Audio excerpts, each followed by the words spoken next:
Okay, 3DM old version. Ang problema dito is yung red wall. So una, match muna natin lahat ng frame.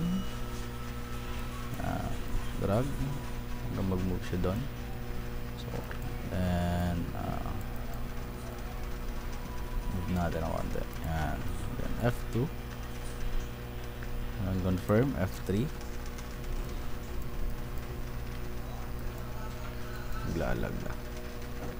Yan. Pag nag-red, na-confirm na siya. Then F2 uli, F3 uli, F2, F3. So lahat ng frame, check na natin. Press nyo si Y, drag nyo si red wall. Make sure na 100% accurate. Kung saan yung pinaka-visible yung wall, doon kayo mag-drag. So I think dito, check na natin sa iba. So yun, sakto naman. Then press nyo si Y. Sa tagging naman, kapag ka nawala, pag nawala siya sa pwesto or na-demolish or hindi updated, click nyo lang change to change. Kapag ka tama naman, confirm. Then kapag ka block yung image, doesn't cover building. Then kapag takloban ng puno 100%, tag yung as unclear. So example, magiging pink siya. So change to change. Pag confirm, red. Kapag ka black part, magiging black siya. And then kapag ka natakloban ng puno, unclear. Or pag hindi talaga makita dahil sa mga fogs, mga ulap. Dito confirm na lahat siya dahil lahat naman nag-iis. Okay, then pasa.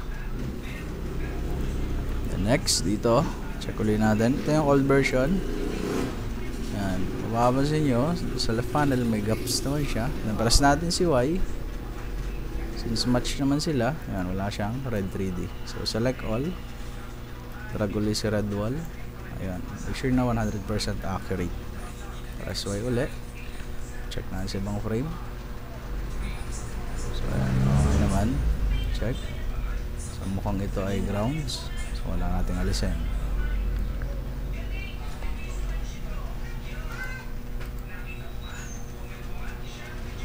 Ayan. At, parang ito ay grounds pa din. So medyo ambiguous na, malabo. So yun, nadrag natin si wall. Wala naman siyang ibang tagging. So okay na. Check na natin. Parang hindi siya grounds. Pero parang grounds nga. Fence lang. So yan, okay na. Then pasa. So ganun lang.